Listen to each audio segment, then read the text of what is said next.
all the future assistant professor. Welcome back to English by Pooja Singh, and today's video is going to be very important. Why? Because today we are going to cover Middle English literature. We are going to read about Chaucer, about how many wars happened, what is Black Death, what is 100-year wars, how it happened, what is the most speaking language, how the words formation happened, and also about how Geoffrey Chaucer's most famous work came into period, and then how he helped, how London became the educational hub. We are going to read each and everything in this complete video. So yeah, yes, as always, I am going to discuss PYQs at the end of the period, that is from 2012 to 2024, and obviously, that is the most important thing that we have to cover it. And yes, so stay till the end, read everything, and whatever I'm saying, do mention in your copy, because that is the only thing that is going to help you when you are making the notes, right? And yes, I wanted to say one thing, because as the result provisional answer key happened yesterday, and everyone is like so sad and very disheartened. I just want to say one thing, that you study English literature, right? You are a student of English literature, and you have read Shakespeare, you have read William Wordsworth, you have read Sylvia Plath, and you know what is one thing common in them? They were rejected, they were failed, they were misunderstood, and you know what they didn't do? They did not give up. So, as an English literature student, please don't give up very easily. Just not solving 4 to 5 5-6 question आपका गलत हो गया, that does not define कि आप assistant professors नहीं बन सकते, या फिर आप GRF क्रैक नहीं कर सकते, या फिर AIR1 नहीं ला सकते. It's just about some luck, बहुत सारा मेहनत, थोड़ा सा dedication, and everything will be yours. Just start manifesting, just start doing work. Stay with me till 6 months, and you will see the difference in your study, in your journey, and everything will be at good. That's all I wanted to say. So yes, without wasting any time, let's get started and see what all Middle English has to cover. So let's get started with the Middle English literature. Middle English literature में सबसे पहले आपको हम basic चीज बता देते हैं, so that you will be understanding things. The time period is from 1066 AD to 1500 AD, and it begins with the Norman conquest of 106. अब आप बोलोगे कि Norman conquest क्या है? Norman conquest है कि ये बैटल था, बैटल ऑफ हेस्टिंग्स, जो कि हुआ था विलियम द कॉन्करर और हैरोल्ड में. तो विलियम द कॉन्करर जीत गया और हैरोल्ड हार गया. तो भाई अब जो जीता है उसी का रूल चलेगा. जीता कौन है? इंग्लैंड में कौन जीता है? फ्रांस. अब जो फ्रांस चलेगा, तो France is the new ruler of England. ठीक है. When it happened, now this battle of Hasting and the Norman conquest divided England into 2 parts. That is the Anglo Saxon, जो कि हम लोग पढ़ चुके हैं, and now will be reading Anglo Norman. क्यों नॉर्मन? क्योंकि नॉर्मन कॉन्क्वेस्ट किया था, नॉर्मन कॉन्क्वेस्ट हुआ, that is why it is divided into 2 parts. तो ये आपको बेसिक चीज है, हिस्टोरिकल बैकग्राउंड. वी से इसको हिस्टोरिकल बैकग्राउंड. इसको ज्यादा इतना लोड लेकर नहीं पढ़ना है. You just have to understand कि ठीक है, 1006 तक जो है वो एंग्लो सैक्सन था. Now we have move to Anglo normal. और इसमें नॉर्मन कैसे हुआ? क्योंकि ये बैटल ऑफ हेस्टिंग हुआ था. इसमें विलियम द कॉन्करर जीत गया, हैरोल्ड हार गया. He belong to the France. So yes, अब France was the ruler of New England. अब जब फ्रांस बन गया, तो भाई लैंग्वेज का भी तो शिफ्ट होगा. पहले तो हम लोग दूसरा लैंग्वेज बोलते थे, अब वी आर सीइंग कि अब हम लोग फ्रेंच का जो we can see dominance, we can see the French का डोमिनेंस. और जो फ्रेंच इन्फ्लुएंस्ड हो गया पूरा इंग्लैंड से, now the people started talking in Norman French, mix हो गया. और इंग्लैंड में जो अपर क्लास के जो लोग होते थे, they use to speak this language. ठीक है. अपर क्लास के जब लोग ये बात करने लगे, तो लोअर मिडिल क्लास के बाद लोग क्या करेंगे? They use to talk in Anglo Saxon या फिर ओल्ड इंग्लिश. ठीक है. So this is very important. अगर आप ये समझ गए तो आपको पूरा इंग्लिश समझ में आएगा, otherwise you won't be able to understand. These are the basic things. अगर आप इंग्लिश लिटरेचर का स्टूडेंट है, you should be knowing what is the Norman conquest, how things changed, how it happened. So this is the beginning, and now this ends with the beginning of the Renaissance around 1500. So that is the period we say English. Now अब इसमें भी this Middle English is also divided into 3 parts. This Middle English also divided into 3 parts that I'll be telling you. ये आप थोड़ा याद कर लीजिएगा. ठीक है. Middle English period is divided into 3 parts. That is पहला is before Chaucer, before Chaucer 10662 to 1300 AD, ठीक है. नाउ एज ऑफ चौसर, जब आप बहुत डीपली स्टडी करते हो ना तब ये सब आपको चीजें समझ में आती है. तो इसके लिए कि आपको बैकग्राउंड होना बहुत ज्यादा जरूरी है.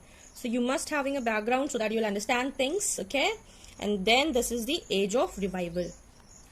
So this Middle English also period divided into 3 parts. That what I am telling you. And those who say, "Ma'am, आप English में नहीं पढ़ाते, can you please speak English? Could you please explain?" Yes, I can speak in English very nicely and very effortlessly, but I have to take care of both the language. That's why I would be bilanguage. I'll be explaining in Hindi and I'll be explaining in English where it is necessary. ठीक है? So this you have to remember. This is very important. Middle English period is divided into before Chaucer age of Chaucer and the age of revival. ठीक है. Now once you have understood this, middle class क्या language बोलता था? Anglo section और old English. और upper class के लोग क्या बोलते थे? Norman French. ठीक है. I hope this is understood. And now in England there are 3 languages. ठीक है. That is English, French and Latin.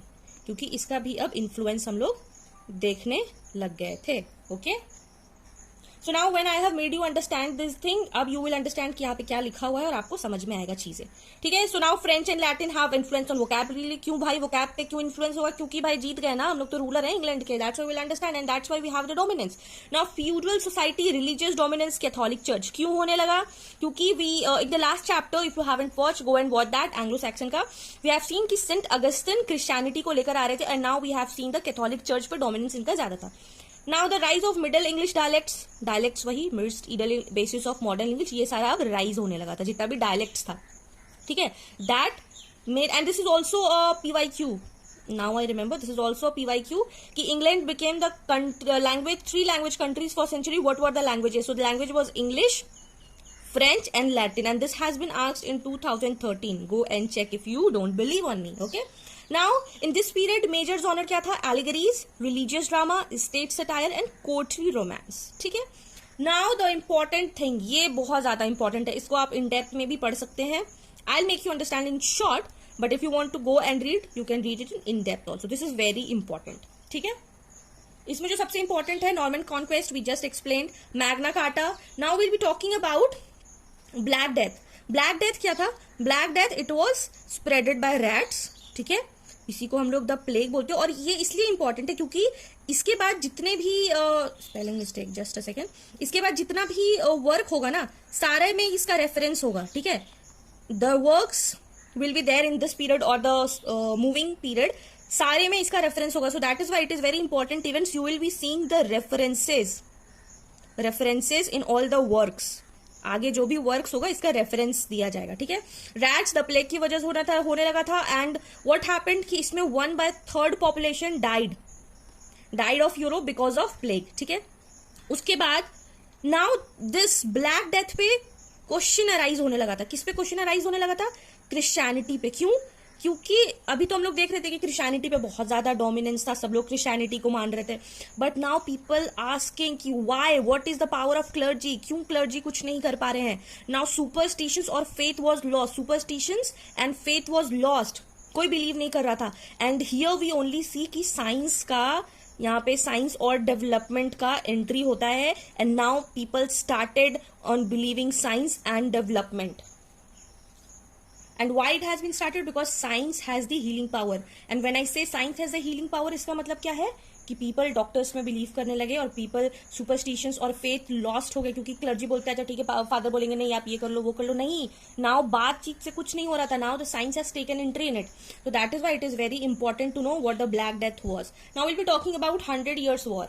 Now we'll be talking about the 100-year wars. 100-year wars में क्या होता है? इसमें इंग्लैंड और फ्रांस के बीच में लड़ाई होती है, जिसमें इंग्लैंड और ये लोग कितने साल के लिए रहते हैं? 100 Years War. इसीलिए इसका नाम ही रख दिया 100 Years War. ठीक है. इसमें क्या है? इसमें क्या होने लगा कि ब्रिटिश किस लिए लड़ रहे थे? They were fighting for their identity. England were fighting for their identity. They wanted to talk about the English languages. But what happened, people refused to adapt French language. उसमें वो लोग फ्रेंच लैंग्वेज अडेप्ट करने के लिए नहीं करना चाहते थे, wanted to be with their English identity. और इसमें इस 100 वर्ड्स में 3 वर्ड्स होता है, battle of Crecy, battle of Poitiers and battle of Agincourt. ठीक है, ये 1346 में हुआ है, ये समवेयर 1356 हुआ है, यस, और 1450 हुआ है. सो इस 100 वॉर्स में भी ये तीनों वॉर हुए हैं. सो या दिस वॉज, और इसमें भी लोग जो इंग्लैंड वाले लोग थे ये लॉन्ग बो मैन मेथड यूज करते थे, और ये जो फ्रांस वाले थे वो क्रॉस बो यूज करते थे. ठीक है, so this is the thing that you have to understand कि ये ब्लैक डेथ क्या है, ये 100 ईयर्स वॉर्स क्या है. Now will be talking about peasants revolt. Peasants revolt is not very means बहुत ज्यादा कुछ इसमें जानने का. इसमें ये जानने का है कि ये जो ब्लैक डेथ हुआ है, ये जो ब्लैक डेथ हुआ है, इसी की वजह से ये पीजेंट रिवॉल्ट हुआ. क्यों? क्योंकि इसमें पॉपुलेशन बहुत ज्यादा डिक्लाइन हो गया, पॉपुलेशन डिक्लाइन हो गया, and that is why they wanted, people had to pay the high taxes.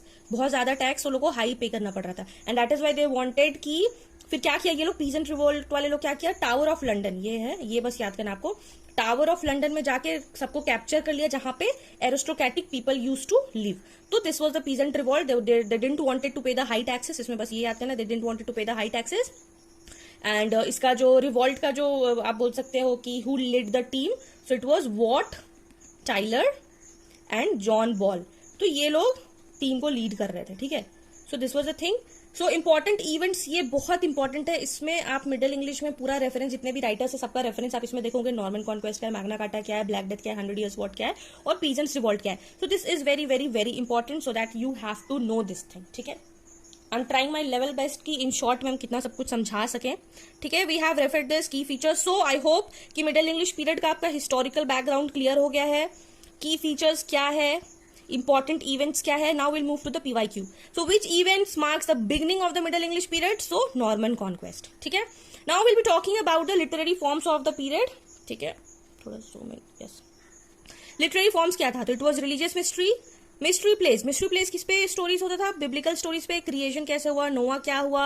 इसमें क्रिश्चियन का जितना आप रेफरेंस देख सकोगे, क्रिश्चियन का बहुत ज्यादा रेफरेंस हो चुका था उसमें, बिकॉज उस टाइम पे क्या होता, जो चर्च और पोप था, they only have to have the access to read the things, read the books. But now वहां पे क्या हुआ, जितने भी फ्रांस के लोग थे, they sent people to eastern part of the country and they started converting people into the Christianity. ठीक है, सो इसीलिए ये आप रेफरेंसेस बहुत ज्यादा देख सकेंगे. ठीक है, मोरालिटी प्लेस, इसमें abstract concept every man, Pilgrim progress आपने पढ़ा हो तो उसमें एवरी मैन के बारे में दिया हुआ है, you can understand that. Then saints lives और होमिली. सो ये सारा टेक्स्ट था, फॉर्म्स ऑफ पीरियड. रोमांसेस में अगर कोई रोमांस के बारे में बात करे तो कोर्टली लव और शिवल्री.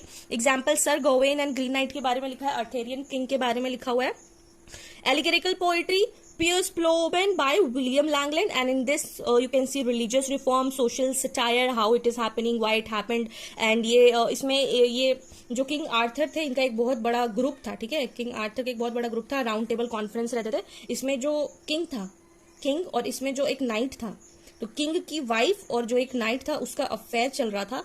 एंड ये बहुत स्ट्रॉन्ग बॉन्ड था इन सब जितने भी नाइट्स थे, 12 नाइट्स थे.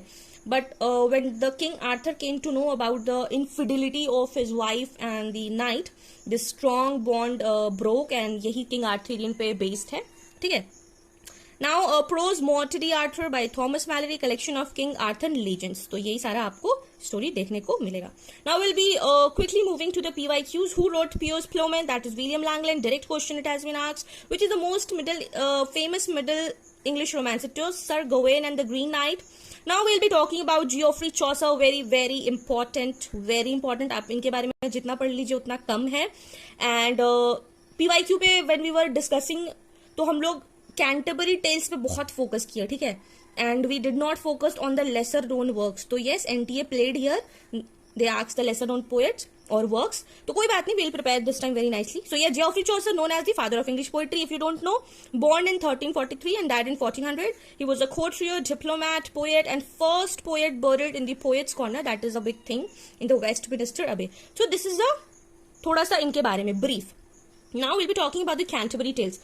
We have, I have already made a complete details about Canterbury Tales. So if you haven't watched that, go and watch that. Or else I will be aligning Canterbury tales after this video, so that will be in a sequence कि आप पहले old English पढ़े, फिर middle English पढ़े, फिर Chaucer का Canterbury tales, so that it will be aligned. ठीक है, if you will watch that will be good. If not, I'll attach to it. Okay, what is Canterbury Tales? It remained unfinished. It is a collection of 24 stories told by pilgrims on their way to Canterbury, and it is written in rhymed couplets, that we say heroic couplets, and it is used in state satire. Y it is state satire means it is also a PYQ की जो अपर जो Nobel लोग हैं उसमें कौन कौन जो Nobel में गिनती आएंगे. So that is nobility, clergy and peasantry. Pilgrims include कौन कौन से पिलग्रिम थे? Knight, partner, wife of Bath, miller, monk. और ये वाइफ ऑफ बैथ बहुत फेमस है, क्यों? क्योंकि शी मैरिड 5 लोगों से.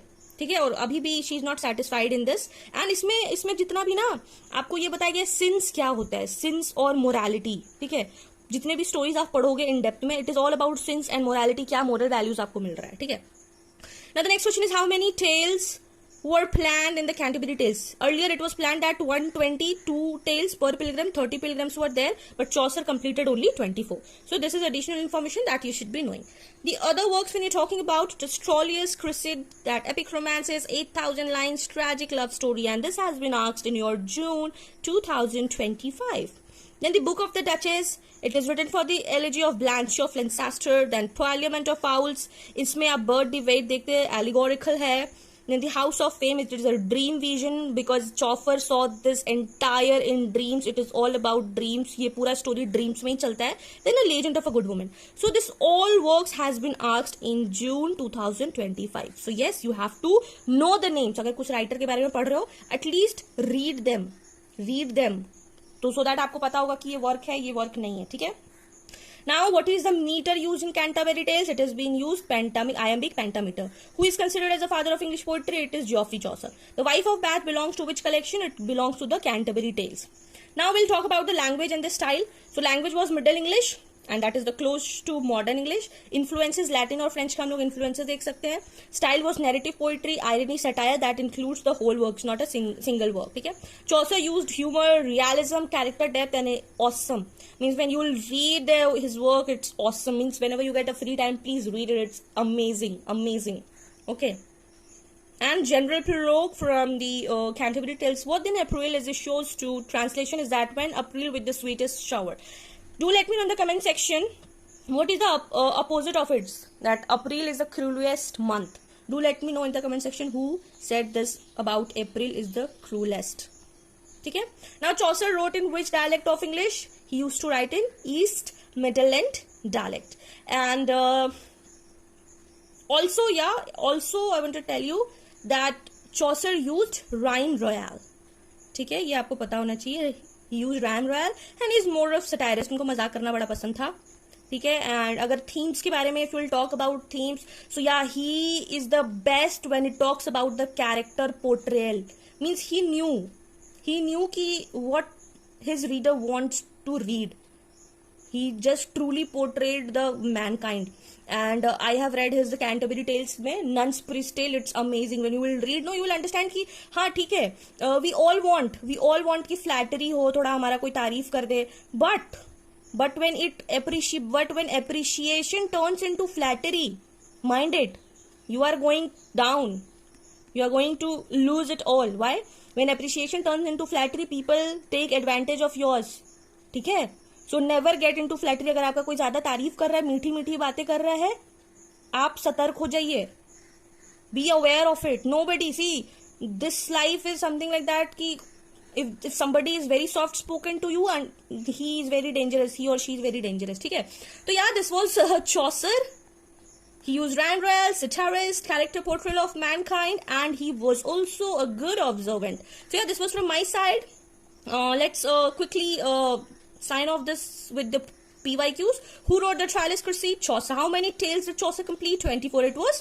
Earlier it was used to 30. And who is a partner in Chaucer's prologue? He was a corrupt church official who sells fake relics. The Book of the Duchess was written to mourn किसके death के बारे में लिखा गया था. It was a Blanche, Duchess of Lancaster. And mystery and morality plays belong to which period? So it belongs to Middle English period. So this was it for day 2. Day 2 is completed. See you in the day 3. Be ready with Renassa, Shakespeare, Marlowe, and many more. So yeah, that was a wrap for UGC Net English Literature. We covered the Middle English period, we covered the important works of Chaucer and what it had to offer. We covered the literary terms, timeline, works, and PYQ. That was the most important thing. So yes, do study. We have completed it, and now if you have any doubt, you can ask me in the comment section. And yes, tomorrow we'll be moving to the Renaissance and the Elizabethan period.